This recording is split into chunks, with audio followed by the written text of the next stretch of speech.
যখন কোনো ব্যক্তি নিজের লক্ষ্য প্রাপ্তির জন্য নিরন্তর পরিশ্রম করতে থাকেন, চেষ্টা করতে থাকেন, তখন তিনি কষ্ট অনুভব করেন, কখনো শারীরিক কষ্ট, কখনো মানসিক কষ্ট। এবার উনি এটা ভাবতে থাকেন যে আমি কি উচিত করছি নাকি অনুচিত করছি। কারণ অন্যদিকে এমন একজন ব্যক্তিও আছেন যিনি একদমই পরিশ্রম চেষ্টা করছেন না।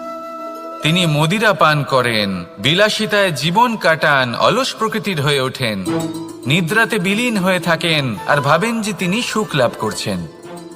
কিন্তু এরকম কেন হয়? কারণ যখন আমরা সৎ পথে থাকি, উচিত পথে চলি, লক্ষ্য প্রাপ্ত করার জন্য চেষ্টা করতে থাকি, তখন আমাদের ভেতরে থাকা নেতিবাচক শক্তি এবং পাপ এই দেহকে ত্যাগ করে দেয়। আর এই অনুভূতিটাই আমাদের দুঃখের অনুভূতি দেয়, কষ্ট দেয়। এবার সেখানে যদি আমরা কুপথে চলি, অনুচিত পথে চলতে থাকি, তাহলে আমাদের ভেতরে থাকা পুণ্য এবং ধনাত্মক শক্তি আমাদের দেহ ত্যাগ করে দেয়। আর এই অনুভূতির কারণেই আমরা সুখ অনুভব করি। কিন্তু কখনো ভাববেন যে এই সুখ বেশি সময় পর্যন্ত থাকে না। সেই জন্য সবসময় মনে রাখবেন, যদি আপনি জানেন যে এটাই আপনার লক্ষ্য, এটাই উচিত পথ, শুভ পথ, তাতে নিরন্তরভাবে এগিয়ে যেতে চেষ্টা করতে থাকুন। এই কষ্ট আপনাকে সুখের পরাকাষ্ঠায় কখন পৌঁছে দেবে তা আপনি জানতেই পারবেন না। আসুন আমার সাথে ভালোবেসে বলুন, রাধা রাধা।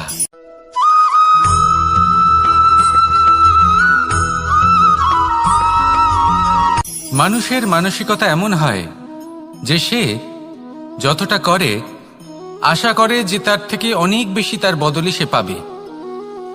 দেখুন, সবকিছুই আপনার ভাবনা চিন্তার উপর নির্ভর করছে। আপনি যদি ফলের বিষয়ে ভেবে কর্ম করতে থাকেন তাহলে সেটা অনুচিত। জীবনের আসল আনন্দ হলো নিজের কর্ম করতে থাকা, ফলের চিন্তা করা উচিত নয়। যদি আপনি এরকম ভাবেন যে আমি এতটা করছি, আমার এতটা পাওয়া উচিত, সেই ভাবনা অনুচিত। যদি আপনি সেবার মানসিকতা নিয়ে কর্ম করতে থাকেন, কর্মচক্রে প্রবাহিত হন, যদি আপনি এমন ভাবনা রাখেন যে আমি এতটা পাচ্ছি তাই এর থেকে অনেক বেশি আমি কর্ম করব, তাহলে নিশ্চিত রূপে আপনি যতটা করছেন তার থেকে অনেক বেশি আপনি পাবেন, আপনার আশার থেকে অনেক বেশি আপনি পাবেন। শুধু জীবনে অনেক বেশি কাজ করতে থাকুন, ফলের চিন্তা করবেন না। আর মনে রাখবেন, এই ভাবনাই সব থেকে বড় বীজ। কর্মের উপর বিশ্বাস রাখুন, জীবনে যা যা আপনি চান সবই সুখময় হবে। আসুন আর আমার সাথে ভালোবেসে বলুন, রাধা রাধা।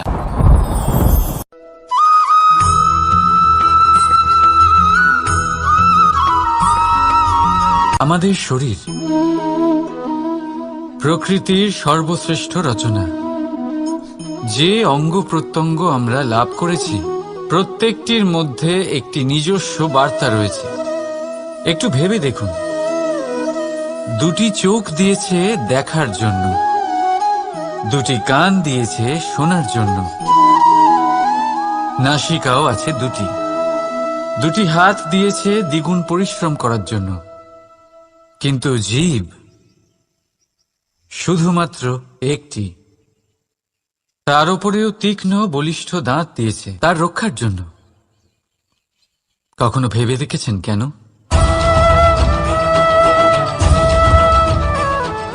কারণ শব্দ আর শব্দের প্রয়োগ মানুষের সবচেয়ে বড় অস্ত্র, যার প্রয়োগ যত ভেবে চিন্তে করা যায় মানুষ তার জীবনে ততটাই উপরে উঠতে পারে।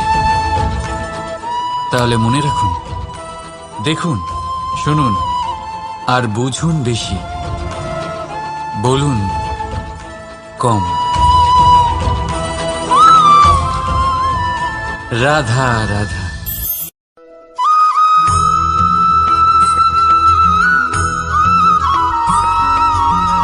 এই সংসারে কোনো বস্তু হোক বা ব্যক্তি হোক, তার একার গুরুত্ব কিন্তু খুব বেশি নয়।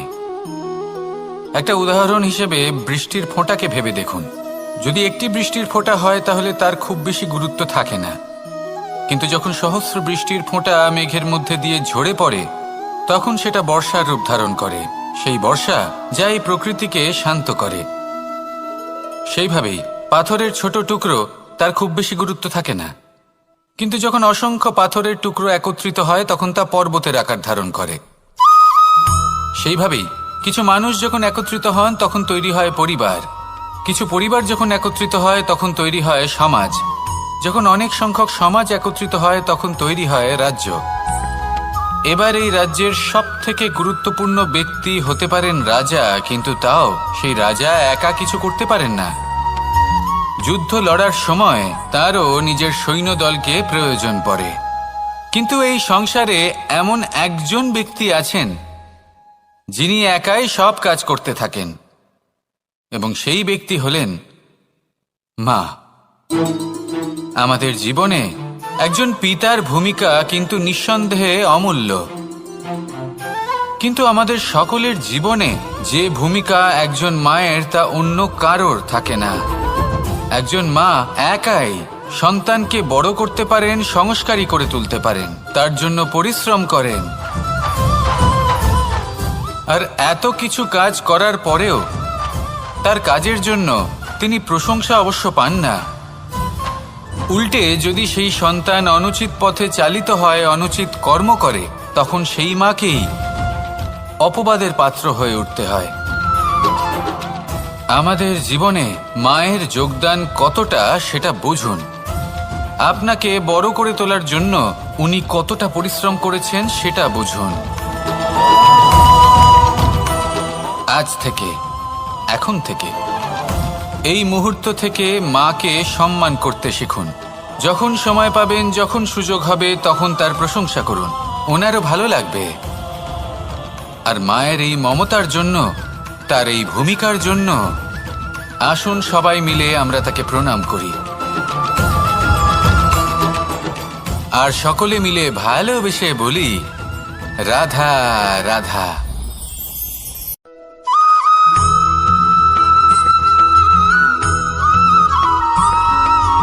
ফিরে আসছিলেন এবং তাদের ফেরার পথে হঠাৎ করে কোথাও থেকে একটি বাছুর চলে এলো। এই দুই বোন ভয়ভীত হয়ে গেলেন, আর তাদের হাত থেকে সেই আটা পড়ে গেল, মাটিতে মিশে গেল। এবার এই পুরো ঘটনাক্রমে যদি কারোর বিন্দুমাত্র লাভ হয়ে থাকে, বিন্দুমাত্র আনন্দ পেয়ে থাকে, তাহলে সে কে? সেই ছোট বোন, যিনি মাঝে মাঝেই গমের দানা তুলছিলেন এবং খাচ্ছিলেন। কিছুটা হলেও উনি আনন্দ লাভ করেছিলেন। এবার এরকমই হলো আমাদের জীবনে ভক্তি এবং ভালোবাসা সংক্রান্ত বিষয়। মানুষ নিজের জীবনের দৈনিক কাজে এতটাই ব্যস্ত হয়ে পড়েন, প্রত্যেকদিন শুধু কাজ কাজ কাজ কাজ করতে থাকেন, আর তাতে ভক্তি এবং ভালোবাসার জন্য সময় বার করতেই পারেন না। দেখুন, জীবনে ভক্তি আর প্রেমের এই যে ছোট ছোট মুহূর্ত আছে, এগুলো যদি আপনি যাপন করতে পারেন তাহলে তাতেই আপনি তৃপ্তি লাভ করবেন। বাকি সবই আপনার ব্যর্থ বলেই মনে হবে। জীবনে যখনই আপনি কোনো কাজ করবেন, ঈশ্বরের প্রতি সমর্পিত হয়ে সেই কাজ করুন।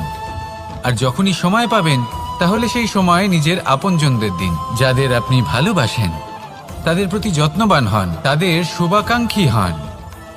এই প্রেম আর ভক্তির ছোট ছোট মুহূর্তগুলো আপনার জীবনকে চরিতার্থ করে তুলবে। আসুন আমার সাথে ভালোবেসে বলুন রাধা রাধা।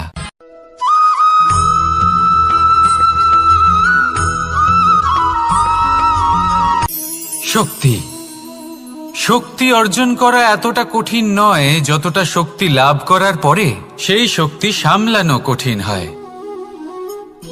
কারণ যেই মানুষ শক্তি লাভ করে তার মনে গর্ববোধ জন্মায়, জন্মায় অহংকার, জন্মায় জেদ।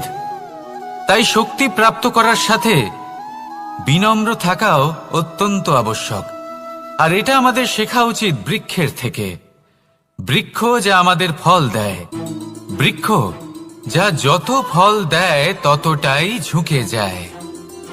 আমরা পাথর মারি ওই বৃক্ষের থেকে ফল প্রাপ্ত করার জন্য। সেই পাথরের মার সহ্য করেও বৃক্ষ আমাদের ফল দেয়। কোনো গর্ববোধ নেই, কোনো অহংকার বোধ নেই, আর সেই জন্য এই বৃক্ষের পুজো করা হয়। এটাই হলো মাহাত্ম্য শক্তির সাথে বিনম্রতার। যদি এই শক্তি সৃজন করে থাকে, সাহায্য করে থাকে, সম্বল হয়ে থাকে, তবেই সেই শক্তি উপযুক্ত। আর নয়তো সেই শক্তি একদিন আপনাকে আসক্ত অবশ্যই করবে। তাহলে শক্তি অবশ্যই অর্জন করুন, কিন্তু তার সাথে সেই শক্তি সামলানোর মতো বিবেকও আপনাকে অবশ্যই জাগ্রত করতে হবে। তাহলে আসুন আমার সাথে ভালোবেসে বলুন, রাধা রাধা।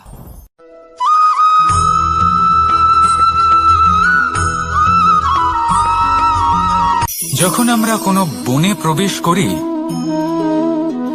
তখন এই সবুজ ঘাস দেখে, এই কোমল ঘাস দেখে আমাদের মন প্রফুল্ল হয়ে ওঠে। ভিন্ন ভিন্ন প্রজাতির ফুল, ভিন্ন ভিন্ন রঙের ফুল দেখে এই মন আনন্দে ভরে ওঠে।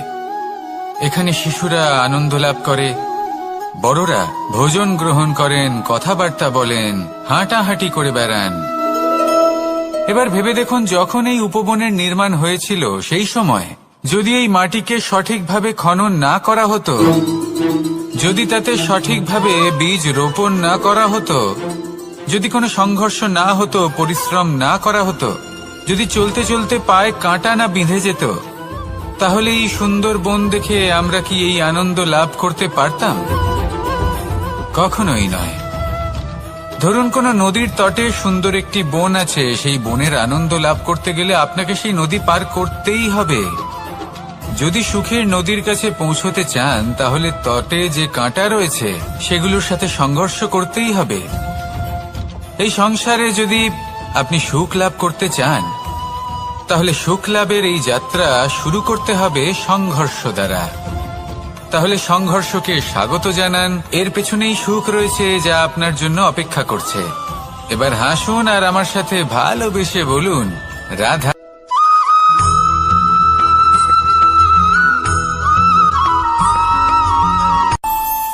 আমাদের মনে যখন কোনো প্রশ্ন ওঠে, কোনো দ্বন্দ্ব জাগে, তখন আমরা যাই আমাদের গুরুর কাছে, আমাদের আরাধ্যের কাছে গিয়ে জিজ্ঞেস করি। এইভাবেই একদিন আমি পৌঁছলাম আমার আরাধ্যের কাছে, আমার মহাদেবের কাছে, আর ওনাকে প্রশ্ন করলাম যে মহাদেব, জীবনে আনন্দ পাওয়ার, উৎসব পালনের, প্রেম ভাগ করে নেবার, জীবনকে উপভোগ করে নেওয়ার সর্বশ্রেষ্ঠ সময় কোনটা? মহাদেব হাসলেন আর উনি বললেন, জীবনে উৎসব পালনের সবথেকে শ্রেষ্ঠ দিন হল মৃত্যুর ঠিক আগের দিনটা। প্রেম ভাগ করে নেওয়ার সবথেকে শ্রেষ্ঠ মুহূর্ত হল মৃত্যুর ঠিক আগের মুহূর্ত। জীবনকে উপভোগ করে নেওয়ার সর্বশ্রেষ্ঠ প্রহর হল মৃত্যুর এক প্রহর পূর্বে। তখন আমি চমকে গেলাম। আমি বললাম, কিন্তু মহাদেব, মৃত্যু তো অনিশ্চিত, আমরা জানিও না কবে আমাদের মৃত্যু হবে। মহাদেব আবার হাসলেন। উনি বললেন যে যদি আমরা এভাবে জীবন কাটাই যে আমরা জীবনের প্রত্যেক দিন, প্রত্যেক মুহূর্ত, প্রত্যেক প্রহর শেষ বলে মনে করি, তাহলে আমাদের সমস্ত জীবন আনন্দের সাথেই অতিবাহিত হবে। কি বলেন?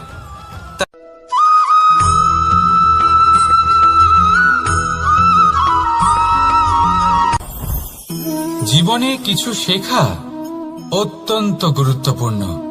এবার কি কি শিখতে হবে সেই সব শেখানোর জন্য অনেক শিক্ষক রয়েছেন, কিন্তু কি শিখবেন না আর কি করবেন না, এটা আমাদের নিজের অভিজ্ঞতা দিয়ে শিখতে হয়। কিন্তু তার মানে এটা নয় যে যদি আপনাকে শিখতে হয় যে আগুনের তাপ কতটা, আপনাকে আগুনের মধ্যে হাত দিতে হবে।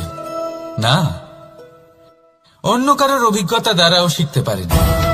প্রশ্ন শুধুমাত্র একটাই যে আপনি কি শিখতে চান নাকি চান না। যদি আপনি এটাই ভাবেন যে আমি শুধুই নিজের অভিজ্ঞতা দ্বারাই শিখতে চাই, তাহলে জীবনকাল ছোট মনে হবে, অনেক কিছুই শিখতে পারবেন না। তাই নিজের সাথে সাথে বড়দের অভিজ্ঞতা দ্বারাও শেখা শুরু করে দিন। এই সংসারের অভিজ্ঞতা দ্বারা শিখতে শুরু করে দিন। আর এটা নিশ্চিত রূপে শেখা আবশ্যক যে কখন কি করবেন না, কোথায় থামতে হবে আর কোথায় থামবেন না। তাহলে আসুন আর আমার সাথে ভালোবেসে বলুন, রাধা রাধা।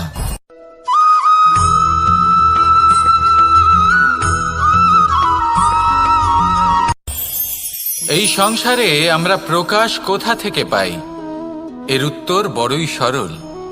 ভোরে যখন সূর্যোদয় হয় তখন প্রকাশের কিরণ আমাদের ঘরে এসে পৌঁছয়।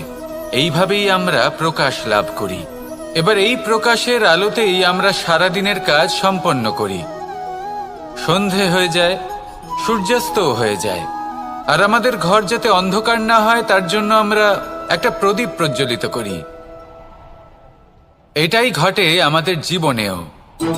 এবার প্রবাহমান আয়ুর সাথে আমরা আমাদের অন্তরে যদি একটা প্রদীপ প্রজ্বলিত করে নিই তাহলে বিষয়টাই অন্যরকম হবে। এবার আপনি বলবেন কোন প্রকাশের কথা বলছি যা আমাদের অন্তরে জাগ্রত করা সম্ভব? আমাদের আত্মার মাঝে প্রেমের প্রকাশ জাগ্রত করার কথা বলছি। কারণ আমাদের এই জীবন এও হলো দিনের আলোর মতো। আজ প্রকাশ আছে, কিন্তু কোনোদিন অবশ্যই অস্ত হবে। কিন্তু অস্ত হবার আগে যদি আমরা আমাদের আত্মার মাঝে প্রেমের এই প্রকাশ উজ্জ্বলিত করে নিই তাহলে আমাদের সন্ধ্যাকালও আমরা আনন্দে এবং প্রেমে যাপন করব। তাহলে আসুন আর আমার সাথে ভালোবেসে বলুন, রাধা রাধা।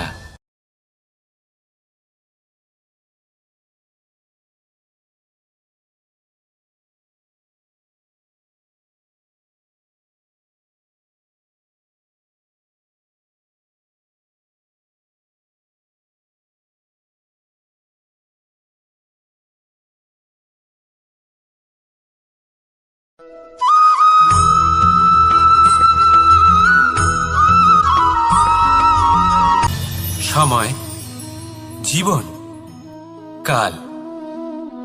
দেখতে গেলে এই তিনটি শব্দ একটি শব্দেরই সমার্থক শব্দ মনে হয়, কিন্তু এই শব্দগুলির অর্থ কি সমান? কখনোই নয়। হ্যাঁ, এই সময় চলতে থাকে, জীবন চলতে থাকে, কালচক্র চলতে থাকে। এই সময় কেটে যায়, কিন্তু এই জীবন একে যাপন করতে হয়। কি বলেন? এই জীবনে কিছু করুন বা কিছু না করুন, জীবন এমনি কেটে যাবে, আপনি জানতেও পারবেন না। কিন্তু সেটা আমাদের উদ্দেশ্য নয়, একে যাপন করতে হবে। এই জীবনে প্রেরণা পেতে শিখুন, প্রেরণা দিতে শিখুন, আহ্বান গ্রহণ করতে শিখুন, আহ্বান জানাতে শিখুন, মহান কাজ করতে শিখুন, ধন্যাত্মক বোধ জাগিয়ে তুলুন। জীবন অতিবাহিত করার অর্থ কি তা আপনি শিখে যাবেন। কারণ সময় কেটে যায়, সমস্ত যুগ কেটে যায়, কিন্তু জীবনের রীতি জীবন কাটিয়ে দেওয়া নয়, জীবন যাপন করা। এই জীবন সম্পূর্ণরূপে অনুভব করতে হবে, নতুন পথ বানাতে হবে। এবারে যদি এই জীবন বাঁচার সময় একবার ভেবে দেখুন, যদি মনে প্রেম থাকে, সদ্ভাবনা থাকে, তাহলে কি হবে? এই জীবনকে বাঁচার অনুভূতিটাই অন্যরকম হয়ে যাবে। একটা আনন্দময় অনুভূতি লাভ করবেন। তাহলে এটাই করুন আর আমার সাথে ভালোবেসে বলুন, রাধা রাধা।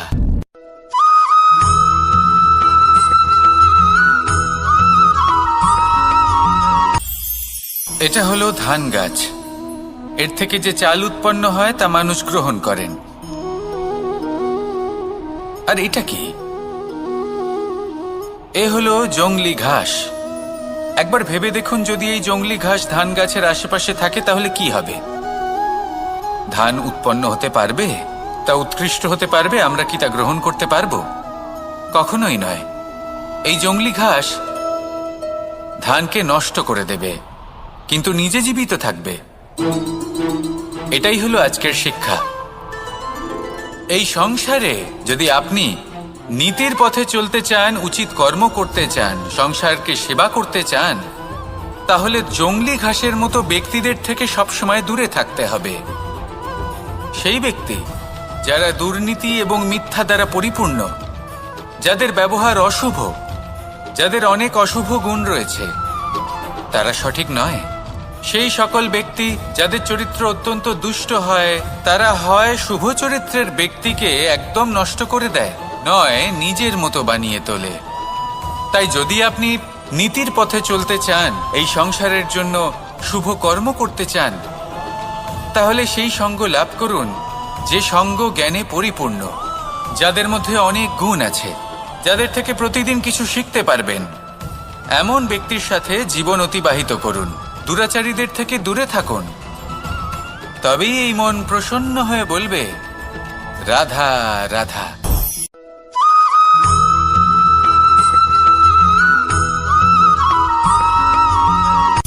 সূচের শেষে একটি ছিদ্র থাকে, যার দ্বারা আমরা এই সুতো পরাতে পারি, আর তারপর সূচের সাহায্যে এই সুতো দিয়ে বস্ত্র সেলাই করা যায়। কিন্তু যদি সুতোটা সোজা করে ধরা না হয়, তাহলে সূচে কখনো এই সুতো পরানোই সম্ভব নয়। যদি এতে কোনো গিঁট পড়ে, তখন তা কখনোই এই ছিদ্র দ্বারা প্রবেশ করা সম্ভব নয়। ঠিক এইভাবেই যদি আপনি কারোর জীবনে প্রবেশ করতে চান, কারোর অন্তরে প্রবেশ করতে চান, তাহলে আপনাকেও সহজ থাকতে হবে। এতে কোনো গিঁট থাকলে চলবে না, অর্থাৎ মনে যাতে কোনো মালিন্য না থাকে, যেন কোনো কুচিন্তা না থাকে। যদি এসব থাকে, তাহলে আপনি কখনো কারোর জীবনে প্রবেশ করতে পারবেন না। আর যদি কোনোভাবে আপনি প্রবেশ করেও যান, তাহলে তার মনে ঘর করতে পারবেন না। নিজেকে এই সুতোর মতন করে তুলুন, সহজ। মনে যেন কোনো কুচিন্তা না থাকে, সবার প্রতি যেন সদ্ভাবনা থাকে, শুভ চিন্তা থাকে। এমনটা করতে থাকুন।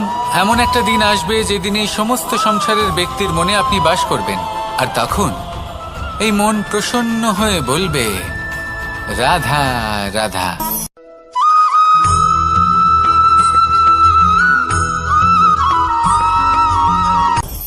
আপনি কখনো পর্বতের শিখরে উঠেছেন? আপনি দেখতে পাবেন পর্বতের পদতলে প্রচুর সুন্দর ফুল রয়েছে, সবুজ বনানী রয়েছে। যত আপনি ওপরে উঠতে থাকবেন, তত ফুল কমতে থাকবে, সবুজ বনানী কমতে থাকবে। আরো কিছুটা ওপরে উঠলে কাঁটা জাতীয় গাছ দেখতে পাবেন, শুকনো গাছ দেখতে পাবেন। আরো যদি ওপরে ওঠেন, তাহলে পাষাণ দেখতে পাবেন। আরো ওপরে উঠলে হিমখণ্ড দেখতে পাবেন। এই যে পর্বত, তা মনুষ্য জীবনের সব থেকে উত্তম উদাহরণ। মানুষ যখন সাফল্যের শিখরে পৌঁছতে চান, মহানুভবতার শিখরে পৌঁছতে চান, পথে যত আস্তে আস্তে উপরে উঠতে থাকেন, ততই ভৌতিক বস্তু তার থেকে বিচ্ছিন্ন হতে থাকে। যদি তিনি সেই ভৌতিক বস্তুগুলি ত্যাগ না করতে পারেন, তাহলে কখনোই সেই স্থানে পৌঁছতে পারবেন না। আর মানুষ যদি উচিত ত্যাগ করতে পারেন, পথে অগ্রসর হতে থাকেন, এগোতে থাকেন, তাহলে একদিন না একদিন তিনি মহানুভবতার, জ্ঞানের, সাফল্যের হিমের স্বাদ অবশ্যই লাভ করবেন। মনে রাখবেন, মানব জীবনে ত্যাগ হলো অত্যন্ত গুরুত্বপূর্ণ অংশ। আসুন আমার সাথে ভালোবেসে বলুন, রাধা রাধা।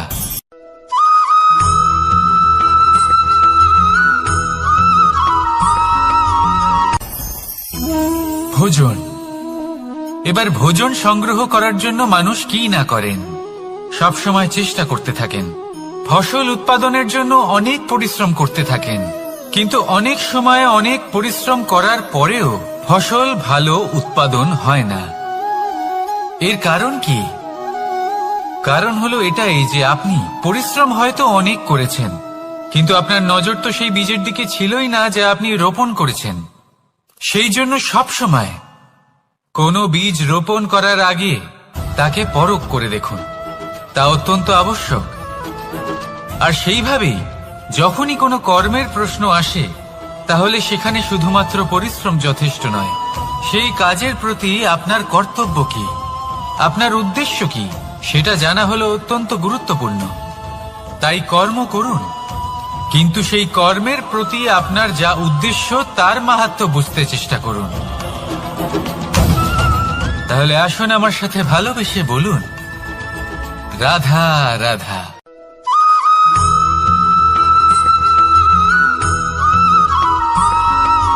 বসন্ত ঋতু, এই সময় মন আনন্দে ভরে থাকে। এমন মনে হয় যেন আমরা আকাশে বিচরণ করতে চলে যাই, কিন্তু সেটা তো সম্ভব নয়। সেই জন্য হয়তো আমরা ঘুড়ি ওড়াই, এই ঘুড়িকে নিজেদের প্রতিরূপ মনে করে। এবার অনেক মানুষ আছেন যারা ঘুড়ি ওড়ান, কিন্তু এই কর্মের সারমর্ম কি সেটা কজন বুঝতে পারেন? আপনি এটা মনে করুন যে আপনি হলেন সেই ঘুড়ি, আর এই সুতো যিনি ধরে রয়েছেন তিনি হলেন পরমাত্মা। আর এই সুতো যেখান থেকে শুরু হয় সেই লাটাই হলো আমাদের কর্মচক্র। এবার আপনি নিজেই অনুমান করুন যে এই উড়ান কার ওপর নির্ভরশীল, পরমাত্মার ওপর আর আপনার কর্মের ওপর। যদি পরমাত্মা আপনার হাত ধরে থাকেন, আপনার সাথে থাকেন, যদি আপনি শুভ কর্ম করতে থাকেন, আপনি এই আকাশে উড়তে থাকবেন। কিন্তু কোথাও কোথাও যদি পরমাত্মার সাথে এই বন্ধন ছিন্ন হয়, আপনার কর্মচক্র খারাপ হয়ে যায় বা থেমে যায়, তাহলে আপনার এই ঘুড়ি কেটে যাবে আর দূরে কোনো গাছের ডালে গিয়ে আটকে যাবে। তাই শুধুমাত্র ঘুড়ি ওড়াবেন না, তার থেকে শিখুন, পরমাত্মার সাহচর্যে থাকুন, সবসময় শুভ কর্ম করতে থাকুন আর সবসময় এই আকাশে উড়তে থাকুন। আসুন আর আমার সাথে ভালোবেসে বলুন, রাধা রাধা।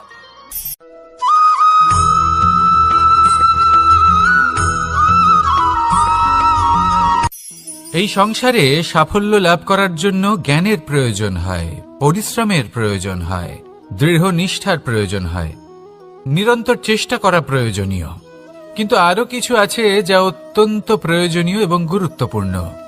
তা হলো ভালো বন্ধু।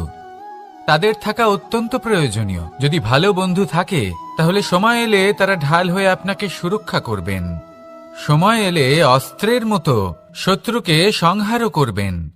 যদি তিনি জ্ঞানী হন, তাদের মধ্যে সদ্গুণ থাকে, তাহলে এই সব গুণ আপনার মধ্যেও প্রবেশ করবে।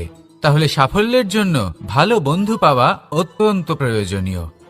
কিন্তু শুধু বন্ধু কেন, ভালো শত্রুও থাকা প্রয়োজনীয়। এবার আপনি ভাববেন, আমি কি বললাম? যদি আপনার জীবনেও ভালো অর্থাৎ শক্তিশালী শত্রু থাকে, তাহলে আপনিও শক্তিশালী হতে থাকবেন। এই শত্রু আপনাকে প্রেরিত করবে আরো বেশি শক্তিশালী হয়ে ওঠার। কখনো কোনো হরিণকে দেখুন, তীব্র গতিতে দৌড়তে থাকে। কেন তীব্র গতিতে দৌড়য়? এই কারণে নয় যে কোথাও তার জন্য মধুর ঘাস অপেক্ষা করে রয়েছে, না। সে এই কারণে তীব্র গতিতে দৌড়য় কারণ সেটা না করলে তার পেছনে একটি সিংহ আছে যে ওকে নিজের ভোজন করে ফেলবে। তাই জীবনে বিপদ, সংকট, এই সবকিছুও হলো অত্যন্ত গুরুত্বপূর্ণ। তার সম্মুখীন হতে শিখুন আর আমার সাথে ভালোবেসে বলুন, রাধা রাধা।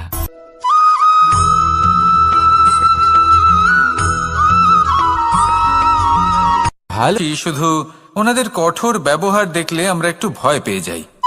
এবার ওনাদের এই কঠোর ব্যবহার আমাদের ভালো না লাগলেও অত্যন্ত আবশ্যক, কারণ মাতার থেকে আমরা যে শক্তি লাভ করি তা যেন নিয়ন্ত্রণ হারিয়ে বিধ্বংসী না হয়ে ওঠে। আমরা যেন কোনো কুপথে না চলে যাই, আমরা কখনো যেন দোষ না করে ফেলি।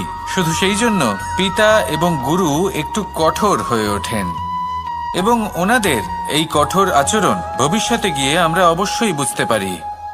জীবনে কিছু বছর আমরা এগিয়ে যাই আর তারপর আমরা বুঝতে পারি যে বাবা এবং গুরু আমাদের যথেষ্ট ভালোবাসতেন, কিন্তু ওনাদের ভালোবাসার বহিঃপ্রকাশ আলাদা।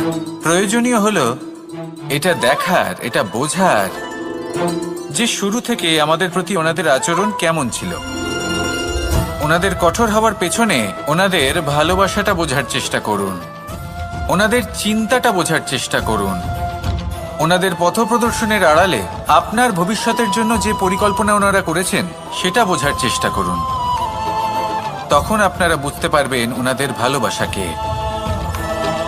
আপনার মনের মধ্যে আপনা থেকেই ওনাদের প্রতি সম্মান জেগে উঠবে।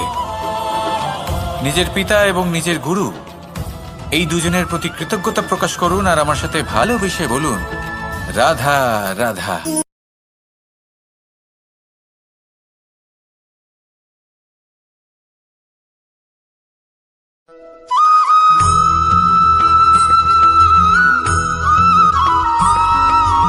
কথায় আছে, প্রত্যেক পুত্র তার পিতার প্রতিচ্ছবি হয়।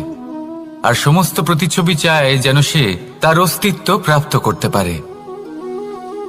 পুত্র চায় সে যেন তার পিতার মতো হয় বা কখনো কখনো তার থেকেও শ্রেষ্ঠ হয়। সেটা কোনো অনুচিত ব্যাপার নয়। অনুচিত তখন হয় যখন পুত্র নিজের পিতার মতো হবার স্বপ্ন পূরণ করতে গিয়ে বা তার থেকেও শ্রেষ্ঠ হওয়ার স্বপ্ন পূরণে অনুচিত পথের আশ্রয় নেয়।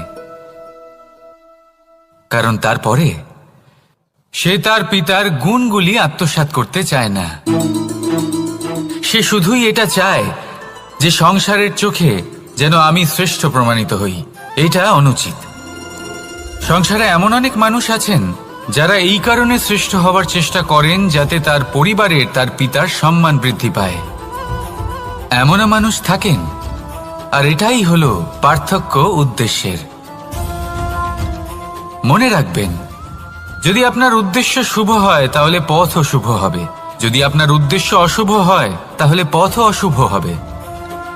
তাহলে নিজের পিতার মতো হবার চেষ্টা অবশ্যই করুন, তার থেকেও শ্রেষ্ঠ হওয়ার চেষ্টা অবশ্যই করুন, কিন্তু মনে রাখবেন আপনার সংকল্প আর আপনার উদ্দেশ্য এই দুই শুভ হওয়া উচিত। তাহলে আসুন আর আমার সাথে ভালোবেসে বলুন, রাধা রাধা।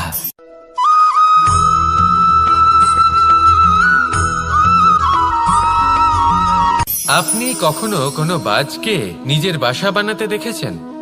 এই বাজ যখনই কোনো বাসা বানায় তখন উঁচু গাছের ডালে বা কোনো পর্বতের শিখরে বাসা বানায়, অনেক উচ্চতায়। আর সেখানে তার সন্তানও জন্মগ্রহণ করে। যখন এই সন্তানেরা জন্মায় তখন এই বাজ খুবই ভালোবেসে এবং খুব সাবধানে এদের পালন পোষণ করে।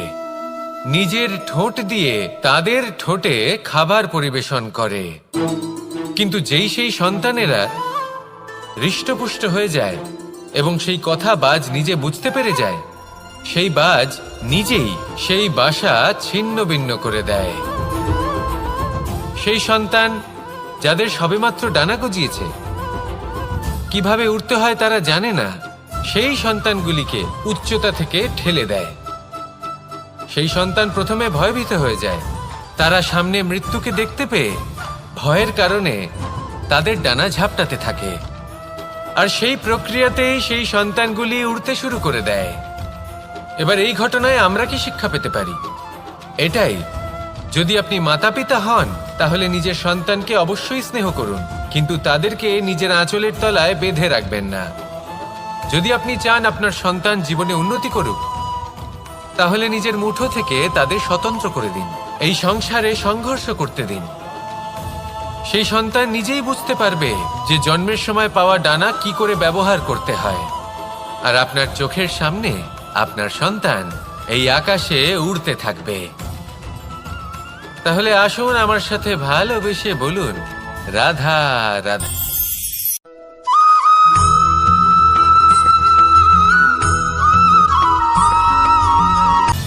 সময়, জীবন, কাল।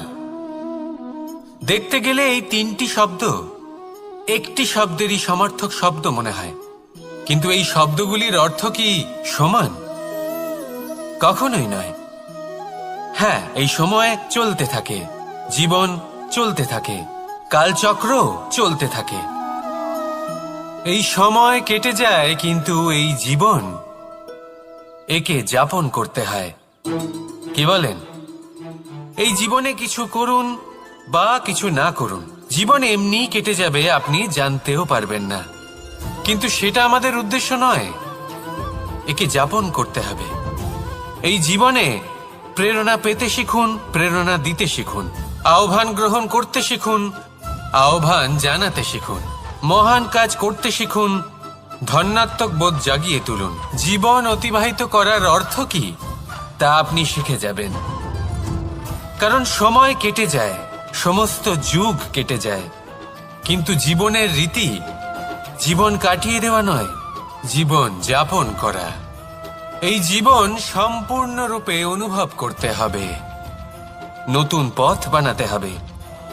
এবারে যদি এই জীবন বাঁচার সময় একবার ভেবে দেখুন, যদি মনে প্রেম থাকে সদ্ভাব না থাকে, তাহলে কি হবে? এই জীবনকে বাঁচার অনুভূতিটাই অন্যরকম হয়ে যাবে। একটা আনন্দময় অনুভূতি লাভ করবেন। তাহলে এটাই করুন আর আমার সাথে ভালোবেসে বলুন, রাধা রাধা।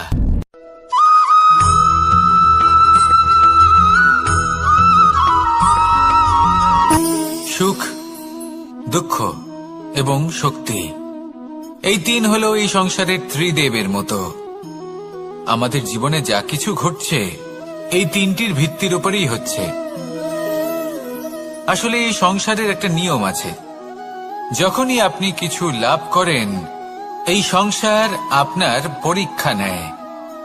এটা জানার জন্য আপনার পরীক্ষা নেয় যে আপনি যা কিছুই লাভ করেছেন আপনি কি আদৌ সেটার যোগ্য কিনা। ঠিক সেইভাবেই এই সুখ, দুঃখ এবং শক্তি আপনার পরীক্ষা নিয়ে থাকে।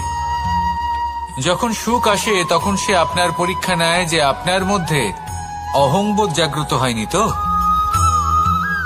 যদি অহংবোধ চলে আসে তাহলে সুখ সেখানেই সঙ্গ ত্যাগ করে। দুঃখ আপনার ধৈর্যের পরীক্ষা নিতে থাকে, আর যদি আপনার মধ্যে ধৈর্য না থাকে তাহলে এটা আপনাকে আরো বেশি দুঃখের গভীর অন্ধকারে ঠেলে দেবে। সেখানে শক্তি পরীক্ষা নেয় আপনার বিনম্রতার। যদি আপনি বিনম্র না হন তাহলে হয় এই শক্তি আপনার সঙ্গ ত্যাগ করবে, নয় এই শক্তি বিনম্রতার অভাবে আপনার পতনের কারণ হতে পারে। এই সংসারে যে কোনো ব্যক্তি যিনি এই পরীক্ষায় উত্তীর্ণ হয়ে থাকেন এই জীবনে তিনি সাফল্য লাভ করেন। আসুন আমার সাথে ভালোবেসে বলুন, রাধা রাধা।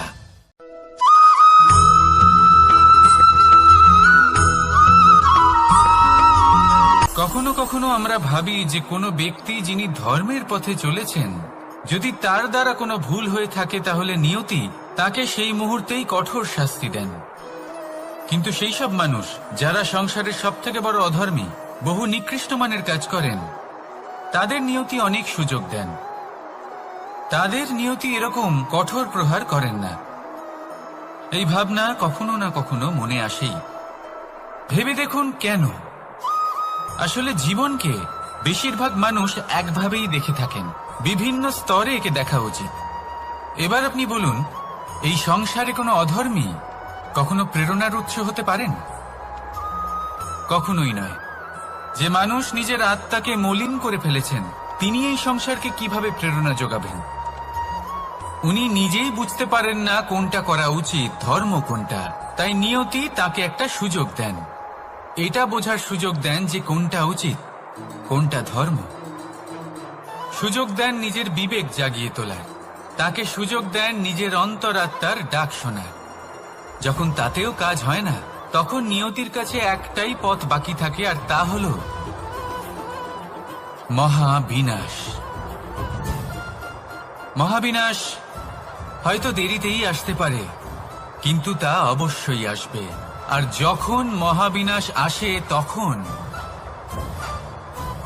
মহাবিনাশের যন্ত্রণা সমগ্র মানব জীবনের যন্ত্রণার থেকে অনেক বেশি হয়। এই কথাটা সবসময় মনে রাখবেন। আর অন্যদিকে যে মানুষ ধর্মের পথে চলছেন তার দ্বারা যদি কোনো ভুল হয়ে থাকে তখন নিয়তি তার পরীক্ষা নেন। কিছুক্ষণের জন্য মানুষের মনে হতে পারে নিয়তি তাকে কঠোর শাস্তি দিয়েছেন।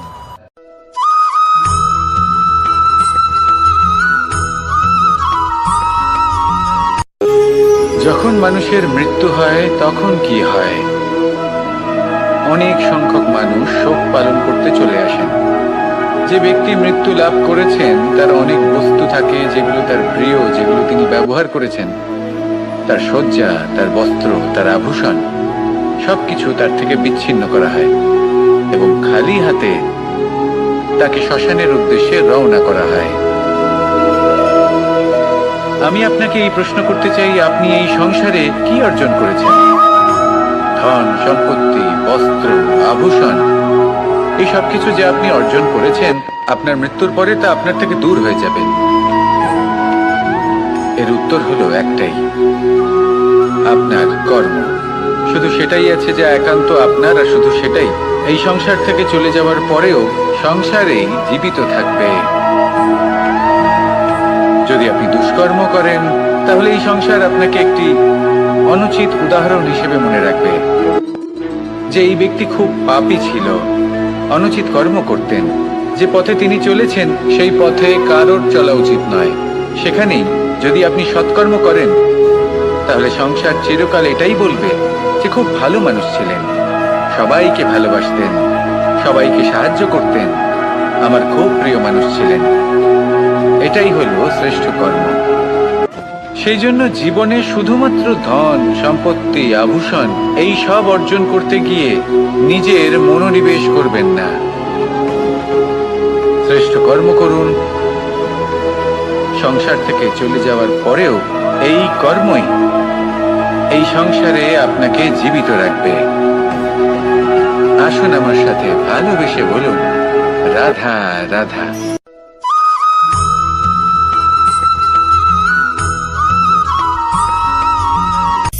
সূচের শেষে একটি ছিদ্র থাকে যার দ্বারা আমরা এই সুতো পরাতে পারি, আর তারপর সূচের সাহায্যে এই সুতো দিয়ে বস্ত্র সেলাই করা যায়। কিন্তু যদি সুতোটা সোজা করে ধরা না হয় তাহলে সূচে কখনো এই সুতো পরানোই সম্ভব নয়। যদি এতে কোনো গিঁট পড়ে তখন তা কখনোই এই ছিদ্র দ্বারা প্রবেশ করা সম্ভব নয়। ঠিক এইভাবেই যদি আপনি কারোর জীবনে প্রবেশ করতে চান, কারোর অন্তরে প্রবেশ করতে চান, তাহলে আপনাকেও সহজ থাকতে হবে। এতে কোনো গিঁট থাকলে চলবে না, অর্থাৎ মনে যাতে কোনো মালিন্য না থাকে, যেন কোনো কুচিন্তা না থাকে। যদি এসব থাকে তাহলে আপনি কখনো কারোর জীবনে প্রবেশ করতে পারবেন না। আর যদি কোনোভাবে আপনি প্রবেশ করেও যান তাহলে তার মনে ঘর করতে পারবেন না। নিজেকে এই সুতোর মতন করে তুলুন, সহজ। মনে যেন কোনো কুচিন্তা না থাকে, সবার প্রতি যেন সদ্ভাবনা থাকে, শুভ চিন্তা থাকে। এমনটা করতে থাকুন। এমন একটা দিন আসবে যেদিন এই সমস্ত সংসারের ব্যক্তির মনে আপনি বাস করবেন, আর তখন এই মন প্রসন্ন হয়ে বলবে, রাধা রাধা।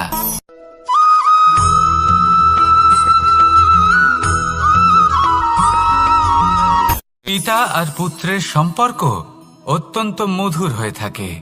পিতা স্বপ্ন দেখেন, তাকে পূর্ণ করার সকল সম্ভাব্য চেষ্টা করেন, কিন্তু তাও অনেক সময় ওনার স্বপ্ন অপূর্ণ থেকে যায়। তখন পিতা ভাবেন যে স্বপ্ন উনি পূর্ণ করতে পারেননি ওনার সন্তান তা অবশ্যই পূরণ করবে। যে স্থানে উনি কখনো পৌঁছতে পারেননি সেই স্থানে ওনার পুত্র অবশ্যই পৌঁছবে। পিতা নিজের সন্তানের ভবিষ্যৎ নিয়ে সেই স্বপ্ন দেখেন, আর যখন সেই সন্তান সামনে এগোতে থাকে তখন তার দুঃখ হয় না, বরং গর্ব হয়। ওনার ভালো লাগে এটা দেখে যে ওনার সন্তান অনেক উন্নতি করছে। কিন্তু যখন সন্তান নিজের অভিভাবকের শক্তি দেখে, তার যশ দেখে হিংসা করতে থাকে, সমস্যা সেইখানেই শুরু হয়। সেই জন্য সকল সন্তানকে এটা মনে রাখতে হবে। দেখুন, পুত্র হবার সুবাদে, এক সন্তান হবার সুবাদে এটা হলো আপনার অধিকার যে আপনি আপনার পিতার থেকে বেশি উন্নতি করবেন। আপনার পিতাও এটাই চান, কিন্তু সুস্থভাবে এটা করুন। একটা রেখা টেনে নিন যাতে আপনি তাতে এগোতে পারেন আর আপনার পিতার তাতে গর্ববোধ হয়, আর সেই বিষয়ে দুঃখ না হয় যে আমার সন্তান আমাকেই ছোট করার চেষ্টা করছে। ইতিহাস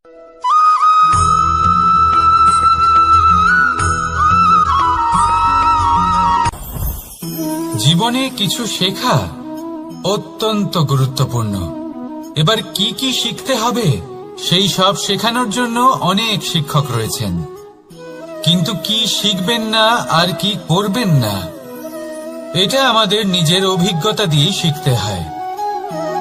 কিন্তু তার মানে এটা নয় যে যদি আপনাকে শিখতে হয় যে আগুনের তাপ কতটা, আপনাকে আগুনের মধ্যে হাত দিতে হবে।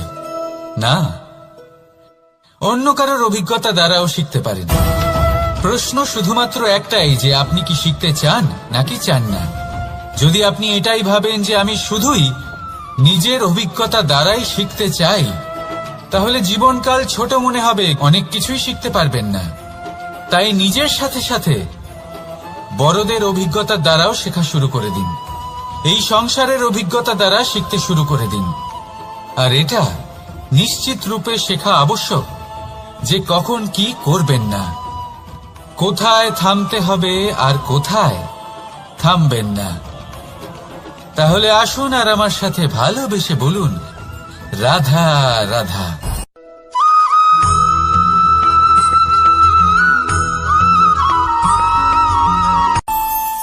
আমাদের মনে যখন কোনো প্রশ্ন ওঠে, কোনো দ্বন্দ্ব জাগে, তখন আমরা যাই আমাদের গুরুর কাছে, আমাদের আরাধ্যের কাছে গিয়ে জিজ্ঞেস করি।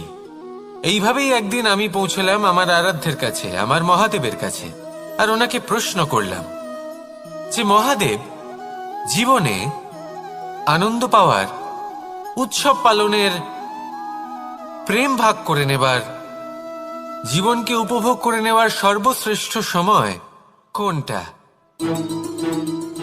মহাদেব হাসলেন আর উনি বললেন, জীবনে উৎসব পালনের সবথেকে শ্রেষ্ঠ দিন হল মৃত্যুর ঠিক আগের দিনটা।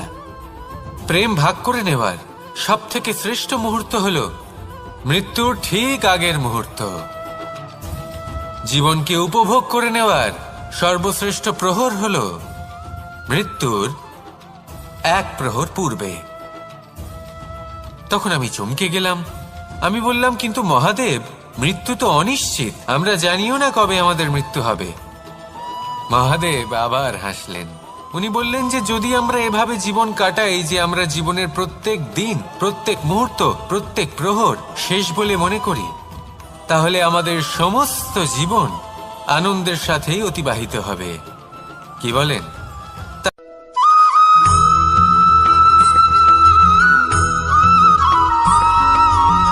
পঞ্চতত্ত্বের মধ্যে দ্বিতীয় তত্ত্ব হল ধরণী, ভূমি, যাকে আমরা ধরণী মাতা বলি। এই ধরণী ধৈর্য ধারণ করে, আর এর ওপরেই আমাদের সমগ্র সংসার নির্ভরশীল। কারণ এই ভূমি সহ্য ক্ষমতা রাখে, এর সহ্য ক্ষমতা হল অপরিসীম। সন্তান যতই আঘাত প্রদান করুক না কেন, প্রেম পূর্বক সহ্য করে, আর তার বদলে অমূল্য রত্ন প্রদান করে। সন্তান যদি হাল চালায়, তাহলে তার বদলে তাকে অন্ন প্রদান করে। এটাই হলো ধরণী। এবার এর থেকে আমরা কি শিক্ষা পেতে পারি? এটাই যে কারোর জন্য কিছু করা বা কাউকে কিছু দেওয়া মনে কোনো কামনা ছাড়াই। আর এই কথাটা বুঝে যান, যদি কারোর জন্য কামনা না রেখে বা কোনো পাওয়ার আশা না রেখে কারোর জন্য কিছু করেন বা কারোকে কিছু দেন, যদি এটা আপনি শিখতে পারেন, তবে আপনি ভালোবাসতে শিখে গেছেন। আর সেই জন্যই এই ধরিত্রীকে মাতা বলা হয়। কারণ মাতা শুধু উনি নন যিনি গর্ভে সন্তানকে ধারণ করেন, মাতা তো উনিও যিনি জীবন বাঁচতে শেখান, যিনি জীবন বাঁচার উদাহরণ প্রদান করেন। তাহলে ধরণীর থেকে এই নিঃস্বার্থ ভাব শিখুন, নিঃস্বার্থ ভালোবাসা শিখুন, আর এই ভালোবাসার সাথেই বলুন, রাধা রাধা।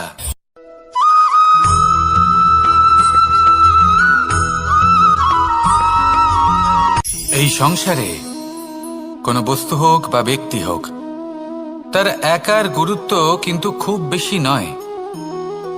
একটা উদাহরণ হিসেবে বৃষ্টির ফোঁটাকে ভেবে দেখুন। যদি একটি বৃষ্টির ফোঁটা হয় তাহলে তার খুব বেশি গুরুত্ব থাকে না, কিন্তু যখন সহস্র বৃষ্টির ফোঁটা মেঘের মধ্যে দিয়ে ঝরে পড়ে, তখন সেটা বর্ষার রূপ ধারণ করে। সেই বর্ষা যা এই প্রকৃতিকে শান্ত করে। সেইভাবেই পাথরের ছোট টুকরো, তার খুব বেশি গুরুত্ব থাকে না, কিন্তু যখন অসংখ্য পাথরের টুকরো একত্রিত হয় তখন তা পর্বতের আকার ধারণ করে। সেইভাবেই কিছু মানুষ যখন একত্রিত হন তখন তৈরি হয় পরিবার, কিছু পরিবার যখন একত্রিত হয় তখন তৈরি হয় সমাজ, যখন অনেক সংখ্যক সমাজ একত্রিত হয় তখন তৈরি হয় রাজ্য। এবার এই রাজ্যের সবথেকে গুরুত্বপূর্ণ ব্যক্তি হতে পারেন রাজা, কিন্তু তাও সেই রাজা একা কিছু করতে পারেন না। যুদ্ধ লড়ার সময় তারও নিজের সৈন্যদলকে প্রয়োজন পড়ে। কিন্তু এই সংসারে এমন একজন ব্যক্তি আছেন যিনি একাই সব কাজ করতে থাকেন, এবং সেই ব্যক্তি হলেন মা। আমাদের জীবনে একজন পিতার ভূমিকা কিন্তু নিঃসন্দেহে অমূল্য, কিন্তু আমাদের সকলের জীবনে যে ভূমিকা একজন মায়ের তা অন্য কারোর থাকে না। একজন মা একাই সন্তানকে বড় করতে পারেন, সংস্কারী করে তুলতে পারেন, তার জন্য পরিশ্রম করেন। আর এত কিছু কাজ করার পরেও তার কাজের জন্য তিনি প্রশংসা অবশ্য পান না। উল্টে যদি সেই সন্তান অনুচিত পথে চালিত হয়, অনুচিত কর্ম করে, তখন সেই মাকেই অপবাদের পাত্র হয়ে উঠতে হয়। আমাদের জীবনে মায়ের যোগদান কতটা সেটা বুঝুন। আপনাকে বড় করে তোলার জন্য উনি কতটা পরিশ্রম করেছেন সেটা বুঝুন।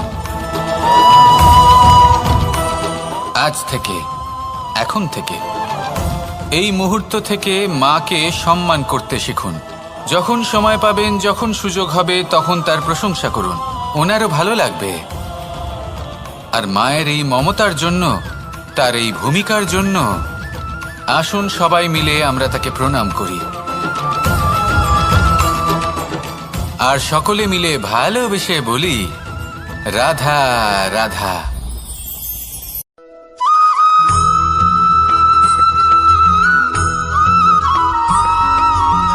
পঞ্চতত্ত্বের মধ্যে দ্বিতীয় তত্ত্ব হল ধরণী, ভূমি, যাকে আমরা ধরণী মাতা বলি।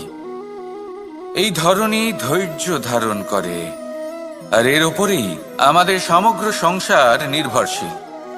কারণ এই ভূমি সহ্য ক্ষমতা রাখে, এর সহ্য ক্ষমতা হল অপরিসীম।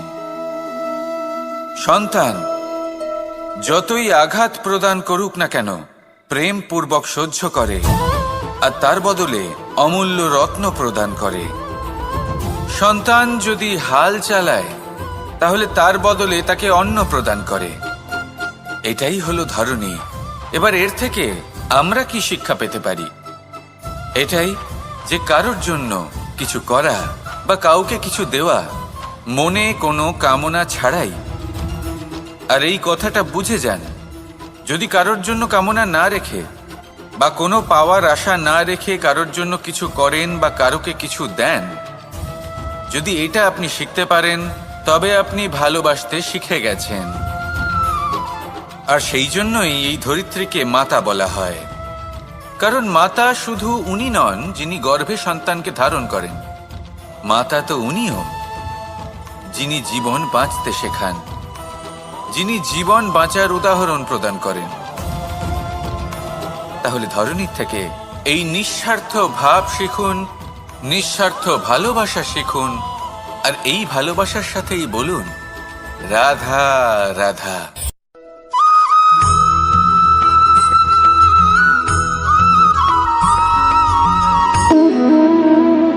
সম্পর্ক হলো আমাদের জীবনের একটি আধার। কিছু সম্পর্ক এমন যা আমরা জন্মসূত্রে লাভ করি, যেমন পরিবার, মা, বাবা। কিছু সম্পর্ক আছে যা আমরা জীবনে অর্জন করে থাকি, তা সে প্রেমের হোক, স্নেহের হোক বা বন্ধুত্বের। এই সকল সম্পর্ক লাভ করার বা গড়ে তোলার 5টি ধাপ রয়েছে। প্রথম ধাপ, কোনো ব্যক্তির সাথে আলাপ হওয়া, তার সাথে কথা বলা বা তাকে দেখা। দ্বিতীয় ধাপ, সে ব্যক্তিকে আমাদের ভালো লাগা। তৃতীয় ধাপ, আমাদের এটা চাইতে শুরু করা যে জীবনে এই ব্যক্তি যেন আমাদের বন্ধু হন, আমাদের জীবনে থাকেন, বা আমাদের কাউকে ভালোবেসে ফেলা। আর এটা আমাদের ভাবা বা চাওয়া যে সেই ব্যক্তি যেন আজীবন আমার সাথে থাকেন, আমার জীবনে আমার সাথী হয়ে। চতুর্থ ধাপ, লাভ করা। এবার এই ধাপটি অনেক মানুষের পক্ষেই খুবই সরল হয়, বড়ই সরলভাবে নিজেদের সঙ্গীকে লাভ করে থাকেন। কিছু মানুষের জন্য এই ধাপ অত্যন্ত কঠিন হয়ে থাকে। অনেক প্রতিকূল পরিস্থিতির উপর জয়লাভ করে তারা সঙ্গীকে লাভ করেন, কিন্তু লাভ অবশ্যই করেন।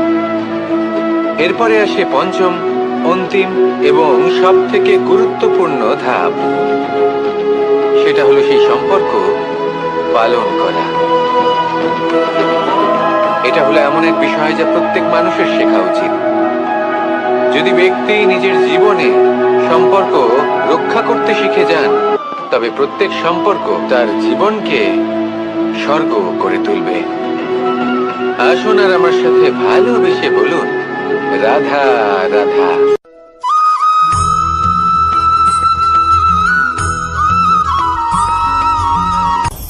আপনি কখনো পর্বতের শিখরে উঠেছেন? আপনি দেখতে পাবেন পর্বতের পদতলে প্রচুর সুন্দর ফুল রয়েছে, সবুজ বনানী রয়েছে। যত আপনি ওপরে উঠতে থাকবেন তত ফুল কমতে থাকবে, সবুজ বনানী কমতে থাকবে। আরো কিছুটা ওপরে উঠলে কাঁটা জাতীয় গাছ দেখতে পাবেন, শুকনো গাছ দেখতে পাবেন। আরো যদি ওপরে ওঠেন তাহলে পাষাণ দেখতে পাবেন। আরো ওপরে উঠলে হিমখণ্ড দেখতে পাবেন। এই যে পর্বত, তা মনুষ্য জীবনের সবথেকে উত্তম উদাহরণ। মানুষ যখন সাফল্যের শিখরে পৌঁছতে চান, মহানুভবতার শিখরে পৌঁছতে চান, পথে যত আস্তে আস্তে উপরে উঠতে থাকেন, ততই ভৌতিক বস্তু তার থেকে বিচ্ছিন্ন হতে থাকে। যদি তিনি সেই ভৌতিক বস্তুগুলি ত্যাগ না করতে পারেন, তাহলে কখনোই সেই স্থানে পৌঁছতে পারবেন না। আর মানুষ যদি উচিত ত্যাগ করতে পারেন, পথে অগ্রসর হতে থাকেন, এগোতে থাকেন, তাহলে একদিন না একদিন তিনি মহানুভবতার, জ্ঞানের, সাফল্যের হিমের স্বাদ অবশ্যই লাভ করবেন। মনে রাখবেন, মানব জীবনে ত্যাগ হলো অত্যন্ত গুরুত্বপূর্ণ অংশ। আসুন আমার সাথে ভালোবেসে বলুন, রাধা রাধা।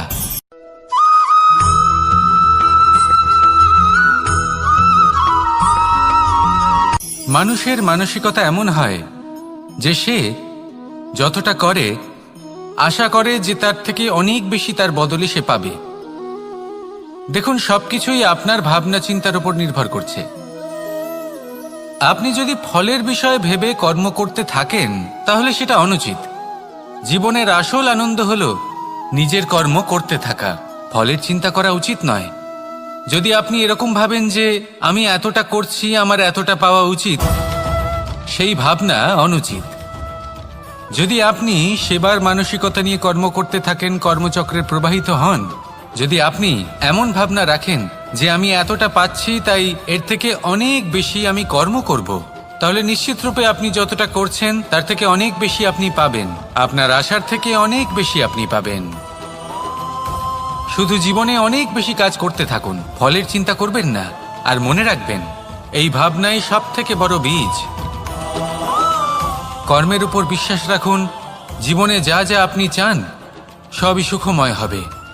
আসুন আর আমার সাথে ভালোবেসে বলুন, রাধা রাধা।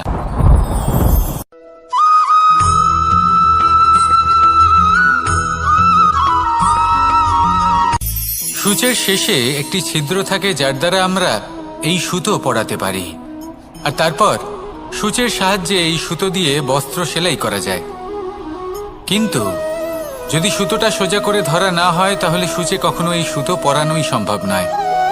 যদি এতে কোনো গিঁট পড়ে, তখন তা কখনোই এই ছিদ্র দ্বারা প্রবেশ করা সম্ভব নয়। ঠিক এইভাবেই যদি আপনি কারোর জীবনে প্রবেশ করতে চান, কারোর অন্তরে প্রবেশ করতে চান, তাহলে আপনাকেও সহজ থাকতে হবে। এতে কোনো গিঁট থাকলে চলবে না। অর্থাৎ মনে যাতে কোনো মালিন্য না থাকে, যেন কোনো কুচিন্তা না থাকে। যদি এসব থাকে, তাহলে আপনি কখনো কারোর জীবনে প্রবেশ করতে পারবেন না। আর যদি কোনোভাবে আপনি প্রবেশ করেও যান, তাহলে তার মনে ঘর করতে পারবেন না।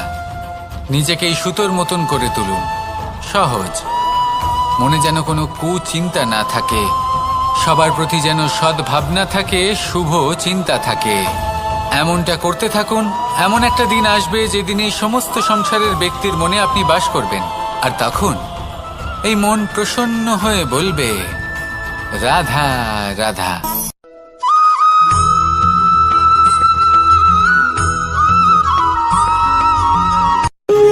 যখন মানুষের মৃত্যু হয় তখন কি হয়?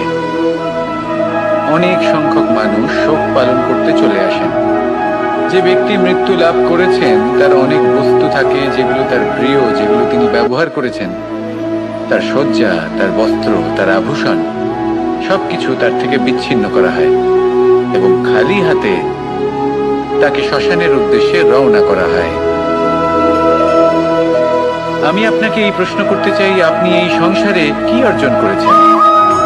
ধন সম্পত্তি, বস্ত্র, আভূষণ, এই সবকিছু যে আপনি অর্জন করেছেন, আপনার মৃত্যুর পরে তা আপনার থেকে দূর হয়ে যাবে। এর উত্তর হলো একটাই, আপনার কর্ম।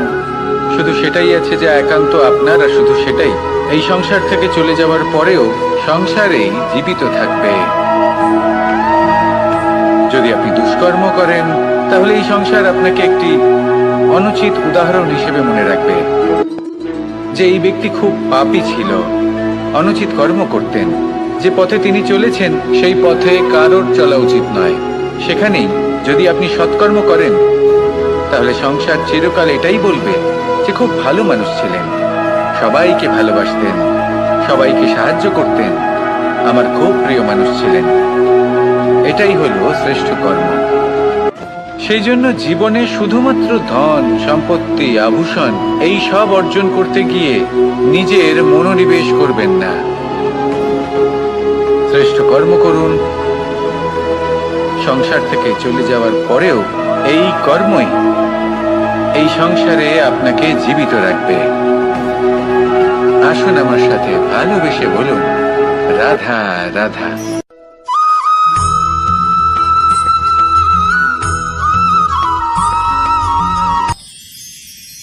মানুষ তার জীবনে দুই ধরনের পরিস্থিতিকে খুব ভয় পায়। এক, কোনো কারণবশত কারোর সামনে নত হওয়া। দুই, কোনো কারণে নিজের চরিত্র থেকে, নিজের মূল্যবোধ থেকে বিচ্যুত হওয়া। এবার কেন হয় এরকম যে কথায় কথায় কারোর সামনে নত হতে হয়? কেন বারংবার নিজের চরিত্র থেকে চ্যুত হতে হয়? এরকম কেন হয়? এটা তখনই হয় যখন আমাদের শিক্ষা এবং মূল্যবোধের অভাব থাকে। যদি মানুষের মধ্যে প্রকৃত শিক্ষা থাকে, তাহলে এই সংসারে কোনো সময় এবং কারোর সামনেই নত হওয়ার কোনো প্রয়োজন নেই। যদি মানুষের মধ্যে মূল্যবোধ থাকে, তাহলে তাকে নিজের মূল্যবোধ বা চরিত্র থেকে বিচ্যুত হতে হয় না, তা সে যাই হয়ে যাক না কেন। কোনো বালককে যদি জন্ম থেকেই সুশিক্ষার অধিকারী করা হয়, শিক্ষিত করা হয়, মূল্যবোধের অধিকারী করা হয়, তবে সে এই সংসারে এমন কর্ম করবে যাতে সে নিজেকে, নিজের পরিবারকে, সমগ্র সমাজকে গর্বিত করতে পারে। শিক্ষা লাভ করুন, মূল্যবোধ লাভ করুন এবং আমার সাথে ভালোবেসে বলুন, রাধা রাধা।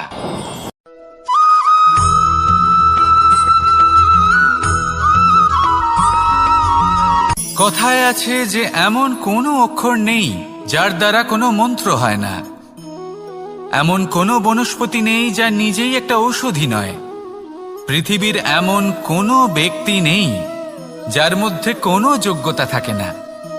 শুধু প্রয়োজন হলো যে ব্যক্তিকে আমরা খুঁজে চলেছি তাকে সঠিকভাবে চিনে নেওয়া। যদি তার যোগ্যতা, তার বিশেষত্ব আমরা বুঝতেই না পারি, তাহলে আর লাভ কি রইল?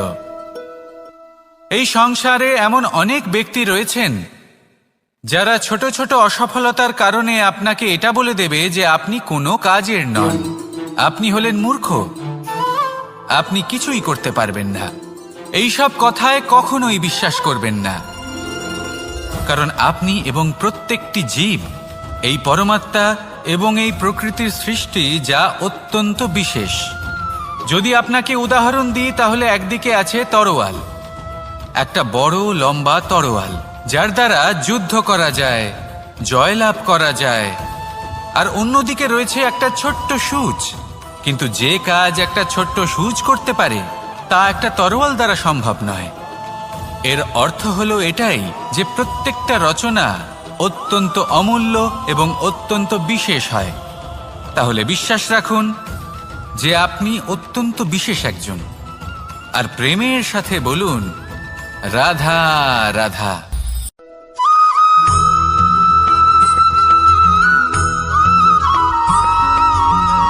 এই সংসারে কোনো বস্তু হোক বা ব্যক্তি হোক, তার একার গুরুত্ব কিন্তু খুব বেশি নয়।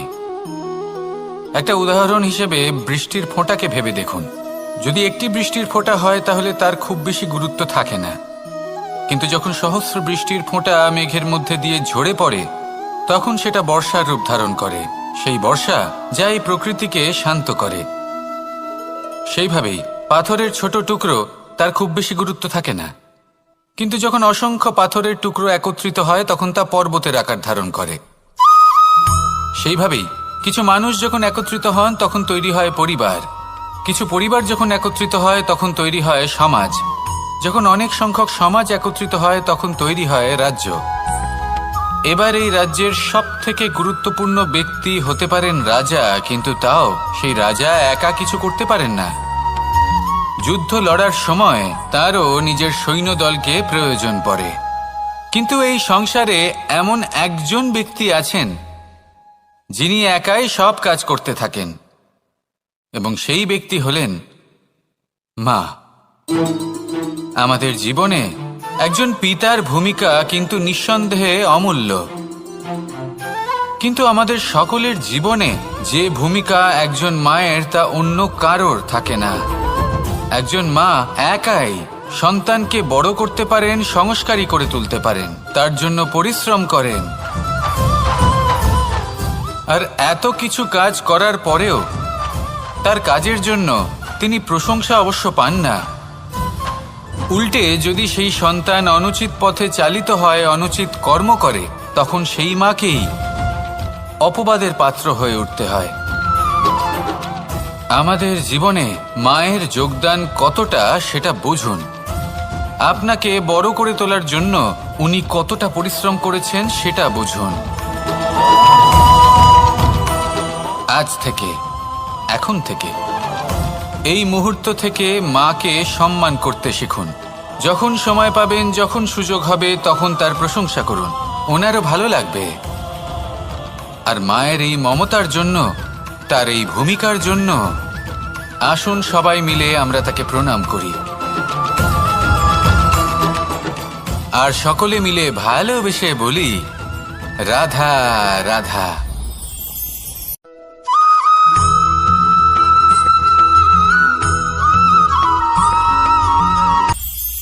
এটা হলো ধান গাছ। এর থেকে যে চাল উৎপন্ন হয় তা মানুষ গ্রহণ করেন। আর এটা কি? এ হলো জংলি ঘাস। একবার ভেবে দেখুন, যদি এই জংলি ঘাস ধান গাছের আশেপাশে থাকে তাহলে কি হবে? ধান উৎপন্ন হতে পারবে? তা উৎকৃষ্ট হতে পারবে? আমরা কি তা গ্রহণ করতে পারবো? কখনোই নয়। এই জংলি ঘাস ধানকে নষ্ট করে দেবে, কিন্তু নিজে জীবিত থাকবে। এটাই হলো আজকের শিক্ষা। এই সংসারে যদি আপনি নীতির পথে চলতে চান, উচিত কর্ম করতে চান, সংসারকে সেবা করতে চান, তাহলে জংলি ঘাসের মতো ব্যক্তিদের থেকে সবসময় দূরে থাকতে হবে।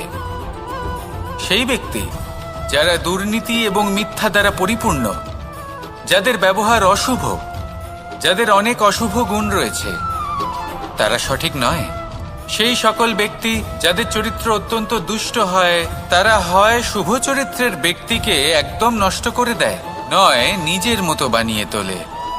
তাই যদি আপনি নীতির পথে চলতে চান, এই সংসারের জন্য শুভ কর্ম করতে চান, তাহলে সেই সঙ্গ লাভ করুন যে সঙ্গ জ্ঞানে পরিপূর্ণ, যাদের মধ্যে অনেক গুণ আছে, যাদের থেকে প্রতিদিন কিছু শিখতে পারবেন। এমন ব্যক্তির সাথে জীবন অতিবাহিত করুন। দুরাচারীদের থেকে দূরে থাকুন। তবেই এই মন প্রসন্ন হয়ে বলবে, রাধা রাধা।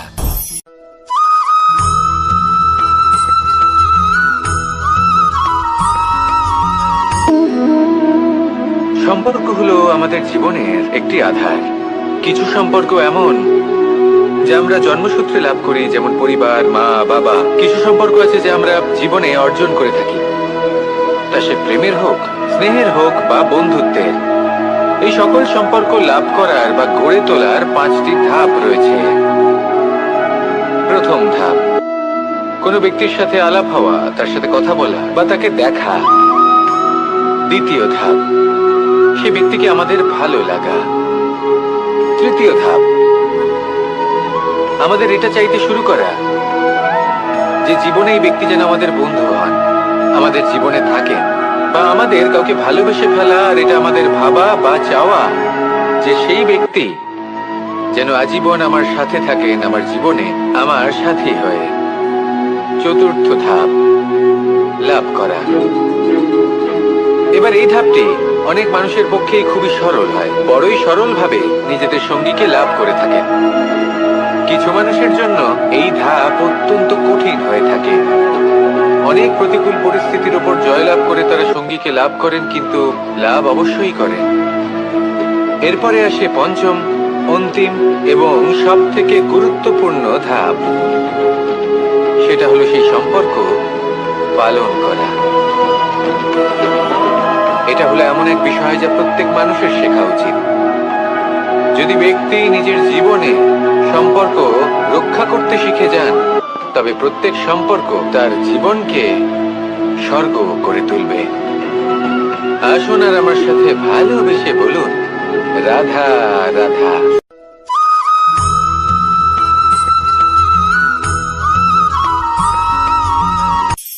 কখনো কোনো বাগানের কোনো বৃক্ষকে দেখেছেন যেখানে সুগন্ধি ফুল থাকে, রসালো ফল থাকে? তখন মন প্রফুল্ল হয়ে ওঠে, মন থেকে সেই বৃক্ষের প্রতি ভালোবাসা জন্মায়।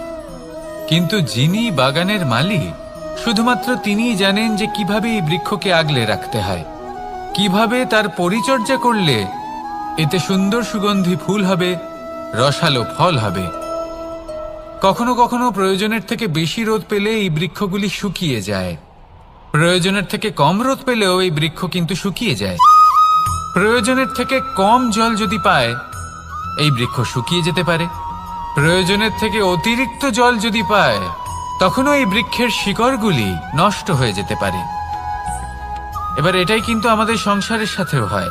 আমাদের সংসারের সকল প্রতিভাশালী ব্যক্তি, যেমন লেখক, বিচারক, প্রবক্তা, যোদ্ধা, এদের সবার ক্ষেত্রে এই কথাটাই প্রযোজ্য।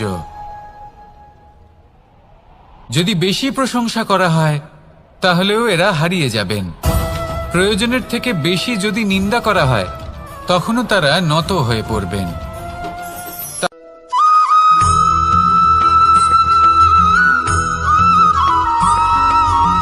পঞ্চতত্ত্বের মধ্যে দ্বিতীয় তত্ত্ব হল ধরণী, ভূমি, যাকে আমরা ধরণী মাতা বলি। এই ধরণী ধৈর্য ধারণ করে, আর এর ওপরেই আমাদের সমগ্র সংসার নির্ভরশীল। কারণ এই ভূমি সহ্য ক্ষমতা রাখে, এর সহ্য ক্ষমতা হলো অপরিসীম। সন্তান যতই আঘাত প্রদান করুক না কেন, প্রেম পূর্বক সহ্য করে, আর তার বদলে অমূল্য রত্ন প্রদান করে। সন্তান যদি হাল চালায়, তাহলে তার বদলে তাকে অন্ন প্রদান করে। এটাই হলো ধরণী। এবার এর থেকে আমরা কি শিক্ষা পেতে পারি? এটাই যে কারোর জন্য কিছু করা বা কাউকে কিছু দেওয়া মনে কোনো কামনা ছাড়াই।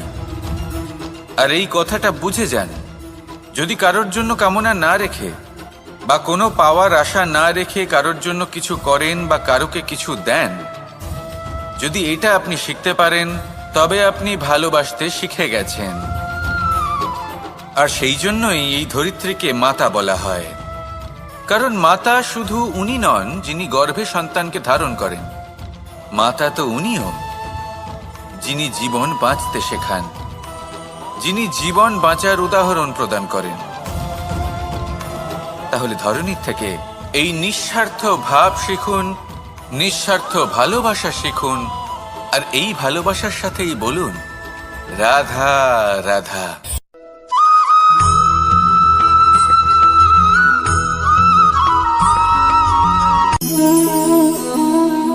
নিয়তি। রাধা আমাকে বলে, কৃষ্ণ, যদি তুমি জানো যে নিয়তিতে কি আছে, তাহলে তাকে বদলে দাও না কেন? মহাদেব আমাকে বলেন যে শ্রীকৃষ্ণ, যদি আপনি এটা জানেন যে সাম্বের নিয়তি এটাই, তাহলে আপনি তাকে বদলানোর চেষ্টা কেন করেন? কেন? কারণ আমি একজন পিতা, আর পিতার কর্তব্য এটাই, তিনি যেন সম্ভাব্য সব চেষ্টা করেন নিজের সন্তানের মঙ্গলের জন্য। নিয়তি আমি জানি, কিন্তু এটাও আমি জানি যে কর্মের থেকে বড় আর কোনো নিয়তি হতে পারে না। অভিজ্ঞতাও রয়েছে যে কর্মের হাতে নিয়তির এই চক্র বদলে যেতে পারে। তাই জীবনে যদি আপনার কখনো এমন মনে হয় যে এটা তো অসম্ভব, তখনও চেষ্টা করা কখনোই ছাড়বেন না। কে বলতে পারে আপনারই কর্মের কোনো এক বীজ হয়তো নিয়তির চাকায় আটকে গেল, আর নিয়তিকে নিজের পথ পাল্টাতে হলো, ঠিক কি না? সেই জন্য নিয়তিকে ভাগ্য মেনে নিয়ে চুপ করে বসে থাকবেন না। নিজের নিয়তি স্বয়ং নিজের কর্মের দ্বারা নির্ধারিত করুন, কারণ আপনার এই কর্মের ওপরেই আপনার অধিকার রয়েছে। আর এই অধিকারকে নিয়তি অনেক সময় সম্মানও করে। তাহলে আসুন আর আমার সাথে ভালোবেসে বলুন, রাধা রাধা।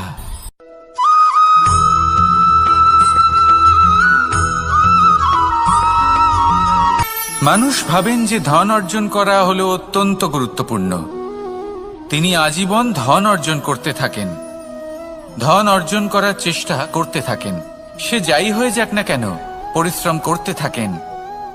স্বাস্থ্যের দিকে নজর দেন না, না উচিত সময় খাবার খান, না উচিত সময় ঘুমোতে যান, না পর্যাপ্ত সময় পর্যন্ত ঘুমন, কিছুই না।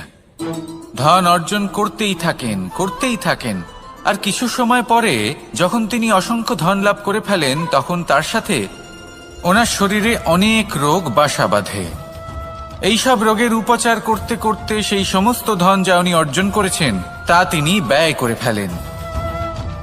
শেষ পর্যন্ত কি হয়?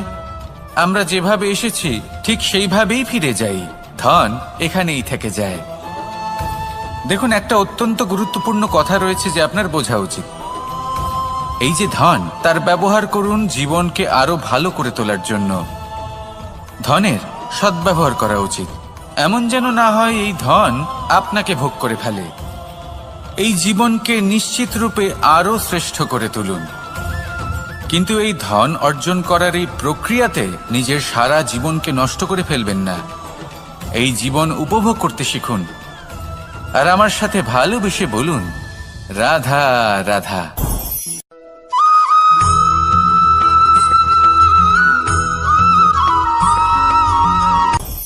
আপনি কখনো পর্বতের শিখরে উঠেছেন? আপনি দেখতে পাবেন পর্বতের পদতলে প্রচুর সুন্দর ফুল রয়েছে, সবুজ বনানী রয়েছে। যত আপনি ওপরে উঠতে থাকবেন তত ফুল কমতে থাকবে, সবুজ বনানী কমতে থাকবে। আরো কিছুটা ওপরে উঠলে কাঁটা জাতীয় গাছ দেখতে পাবেন, শুকনো গাছ দেখতে পাবেন। আরো যদি ওপরে ওঠেন তাহলে পাষাণ দেখতে পাবেন। আরো ওপরে উঠলে হিমখণ্ড দেখতে পাবেন। এই যে পর্বত, তা মনুষ্য জীবনের সবথেকে উত্তম উদাহরণ। মানুষ যখন সাফল্যের শিখরে পৌঁছতে চান, মহানুভবতার শিখরে পৌঁছতে চান, পথে যত আস্তে আস্তে উপরে উঠতে থাকেন ততই ভৌতিক বস্তু তার থেকে বিচ্ছিন্ন হতে থাকে। যদি তিনি সেই ভৌতিক বস্তুগুলি ত্যাগ না করতে পারেন তাহলে কখনোই সেই স্থানে পৌঁছতে পারবেন না। আর মানুষ যদি উচিত ত্যাগ করতে পারেন, পথে অগ্রসর হতে থাকেন, এগোতে থাকেন, তাহলে একদিন না একদিন তিনি মহানুভবতার, জ্ঞানের, সাফল্যের হিমের স্বাদ অবশ্যই লাভ করবেন। মনে রাখবেন, মানব জীবনে ত্যাগ হলো অত্যন্ত গুরুত্বপূর্ণ অংশ। আসুন আমার সাথে ভালোবেসে বলুন, রাধা রাধা।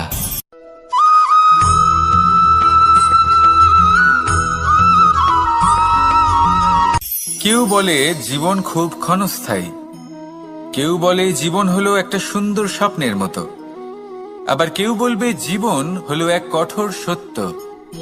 কিন্তু জীবন আসলে কি? জীবন হলো আপনারই প্রতিবিম্ব, একটা দর্পণ। অর্থাৎ আপনি জীবনকে সেইভাবেই পাবেন যেরকম আপনি নিজেকে প্রতিপন্ন করবেন। যদি আপনি দর্পণের দিকে তাকিয়ে হাসেন তাহলে আপনি সামনে হাসি মুখী দেখতে পাবেন।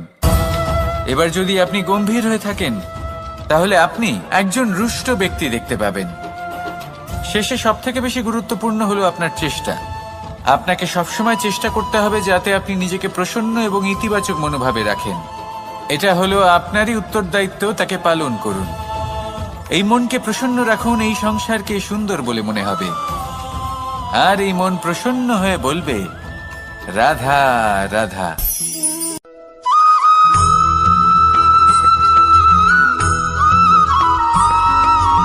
আমাদের শরীর প্রকৃতির সর্বশ্রেষ্ঠ রচনা। যে অঙ্গ প্রত্যঙ্গ আমরা লাভ করেছি প্রত্যেকটির মধ্যে একটি নিজস্ব বার্তা রয়েছে।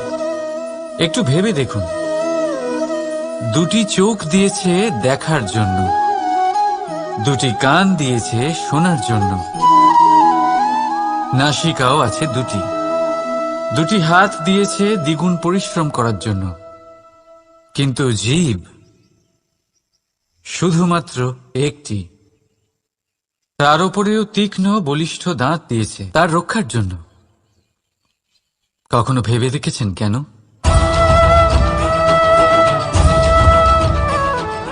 কারণ শব্দ আর শব্দের প্রয়োগ মানুষের সবচেয়ে বড় অস্ত্র, যার প্রয়োগ যত ভেবেচিন্তে করা যায় মানুষ তার জীবনে ততটাই উপরে উঠতে পারে। তাহলে মনে রাখুন, দেখুন, শুনুন আর বুঝুন বেশি, বলুন কম। রাধা রাধা।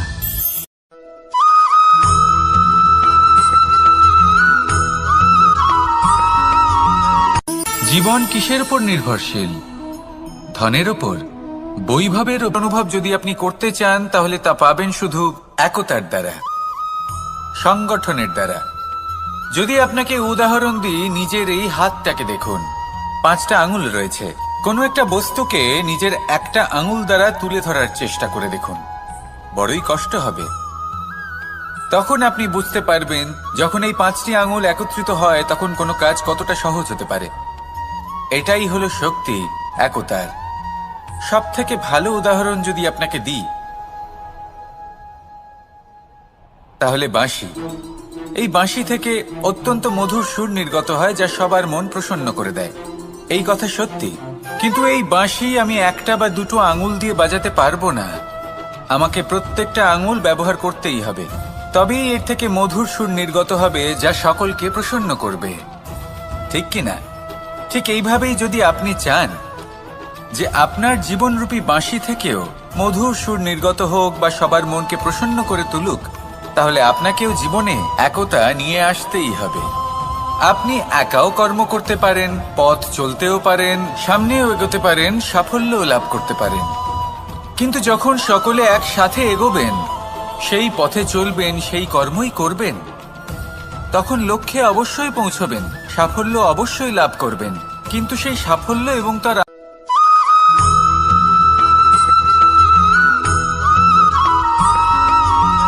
এই সংসারে সব থেকে বেশি কোমল বস্তু হলো রেশম। এই রেশম এতটাই কোমল হয় যে এর পুরো একটা থান শুধুমাত্র একটা হাতে ধরা সম্ভব।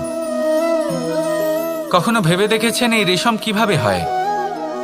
একটি কীট তার লালার দ্বারা উৎপন্ন হয়। এই কীট সেই রেশমকে পাক দিতে থাকে, পাক দিতেই থাকে, আর আস্তে আস্তে তার মধ্যেই জড়িয়ে পড়ে। শেষে ওর এই সুন্দর অমূল্য সৃষ্টি রেশমের এই সুতো তার নির্মাণ কার্য পূর্ণ হয়, কিন্তু তাতেই ও নিজে বন্দী হয়ে যায়। নিজেরই মায়াজালের এই বন্দী গৃহে নিজেই ফেঁসে যায়। এবার এই সুতোকে ব্যবহারযোগ্য করে তোলার জন্য এই কীটগুলিকে এই কবচের সাথেই ফুটন্ত জলে ফেলে দেওয়া হয়। এই সংসারে যদি আমাদের স্বপ্ন এই সংসারের দুঃখ হরণ করার জন্য, এই সংসারে সুখ বিতরণ করার জন্য হয়, তবেই আমাদের প্রগতি সম্ভব। যদি আমাদের এই স্বপ্ন শুধুই আমাদের এবং আমাদের স্বার্থ সিদ্ধির জন্য হয়, তাহলে এই স্বপ্ন আমাদের অন্ধ করে দেবে, আমাদের অন্ধকারের পথে নিয়ে যাবে, আর আমরাও সেই কীটের মতো হয়ে যাব। নিজেদেরই মায়াজালে আমরা নিজেই ফেঁসে যাব, আর শেষে আমরা যদি কিছু লাভ করি তা হবে একাকিত্ব, অন্ধকারময় মৃত্যু। তাই স্বপ্ন অবশ্যই দেখুন, কিন্তু এমনভাবে স্বপ্ন দেখবেন না যে তার এই বন্দিগৃহে আপনি নিজেই ফেঁসে গেলেন। স্বপ্ন দেখুন পরোপকারে।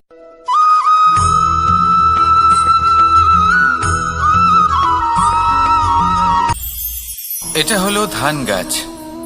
এর থেকে যে চাল উৎপন্ন হয় তা মানুষ গ্রহণ করেন। আর এটা কি? এ হলো জংলি ঘাস। একবার ভেবে দেখুন, যদি এই জংলি ঘাস ধান গাছের আশেপাশে থাকে তাহলে কি হবে? ধান উৎপন্ন হতে পারবে? তা উৎকৃষ্ট হতে পারবে? আমরা কি তা গ্রহণ করতে পারবো? কখনোই নয়। এই জংলি ঘাস ধানকে নষ্ট করে দেবে, কিন্তু নিজে জীবিত থাকবে। এটাই হলো আজকের শিক্ষা। এই সংসারে যদি আপনি নীতির পথে চলতে চান, উচিত কর্ম করতে চান, সংসারকে সেবা করতে চান, তাহলে জংলি ঘাসের মতো ব্যক্তিদের থেকে সবসময় দূরে থাকতে হবে।